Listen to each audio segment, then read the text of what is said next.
Good day mga bossing, and meron tayong walk-in customer. Ayan, Honda City, ay Civic pala mo bossing. Ayan, galing sila ng Kapastarlak mga boss. Ayan.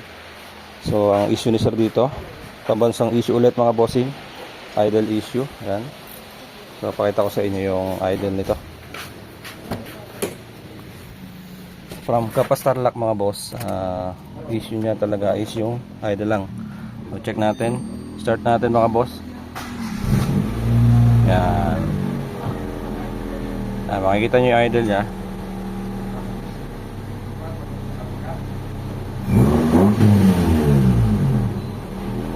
Yan mga bossing, nag-dribble yung idle nya mga boss. Pagka nag-aircon tayo, tataas tapos babagsak. Yan. So bumabagsak siya ng halos 800 RPM. Yan mga bossing. So dapat kasi mga boss tataas yan. Tapos pagka naka-off yung aircon, dapat nasa 800 RPM lang siya. So check natin kung makakaya natin yung ganong settings. So ayusin natin to mga boss. Ayan. So patayin ko yung aircon. Ayan. Pagka naka-off yung aircon, ayan yung idle nya. So halos 1,200 yung RPM. Ayan mga bossing. Ayan. So check natin kung hindi na kailangan i-bypass. Pero kung kailangan mga bossing, nalagyan natin ng bypass yung ICB nya para hindi bumabagsak yung motor pagka nag-aircon. So meron din tayo napansin dun sa ICB nya, yung mga hose mga bossing nung papuntang ICB is naka-bypass. So walang connection para dun sa water inlet nya. Walang dumadaloy na coolant mga bossing. So sabi ni sir, papabalit niya sa atin yung hose para malagyan ng coolant yung madadaloy ng coolant yung ICB natin. So ayan, ito yung Honda natin mga bossing. Ayan, Honda Civic mga boss. So check na natin ito mga bossing. Bossing, tiniming natin tong kotse ni sir.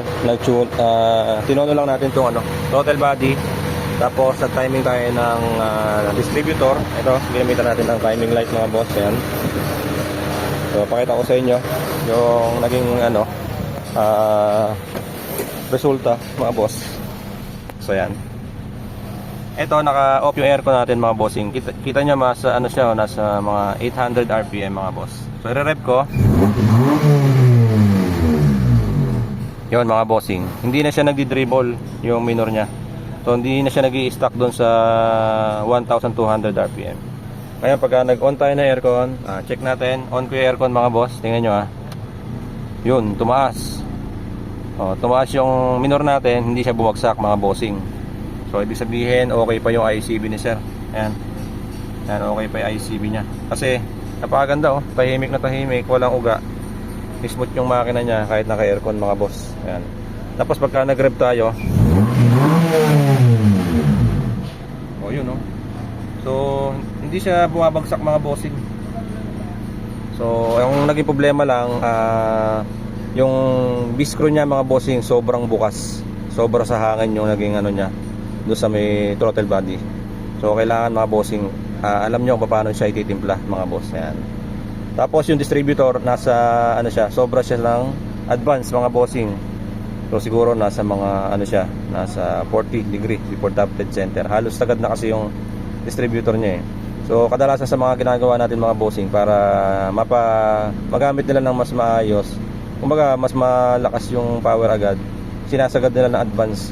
Pero hindi nila alam mga bossing yung mas maganda kasi yung tamang timing lang. Hindi siya malakas sa gasolina. So yung power saktuhan lang mga bossing.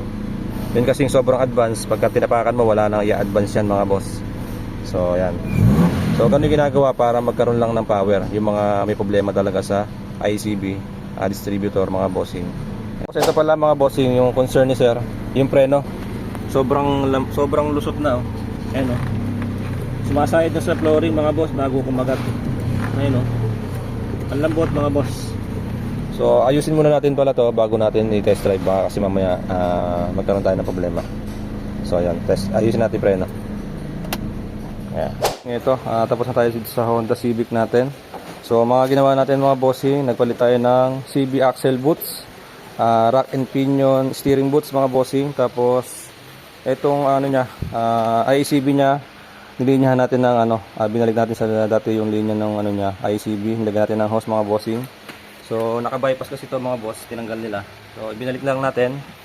Tapos kagandahan nito mga bossing, hindi na tayo nag-bypass. Naibalik natin sa dating ano yung ICB niya. Mapakita ko sa inyo mga boss.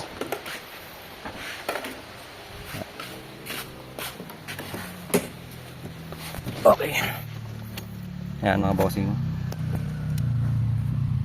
Start tayo ng engine. Ayan. Cold start working mga bossing. Tapos ito na yung idle natin mga boss. Ayan. Hindi na siya nag-i-stack up sa 1,200. So okay na siya mga bossing. Tapos rev natin. Ayan.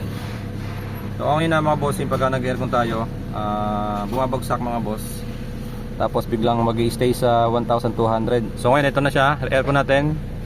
Ayan, aircon natin mga bossing. Ayan, aircon natin mga boss. Yun, so nakita nyo tumaas mga bossing. Ibig sabihin na pagana natin ng maayos yung ICB ni sir. Hindi tayo nag-bypass, standard pa rin yung ano niya, yung sa ICB niya. So gumagana pa siya mga bossing. Ito yung gustong-gusto ng maayos ni sir. So matagal na rin yung pinapagawa to. Hindi niya maayos mga bossing. I'm the works, I'm the works, I'm the works. Tunog ng makina, amoy ng gasolina.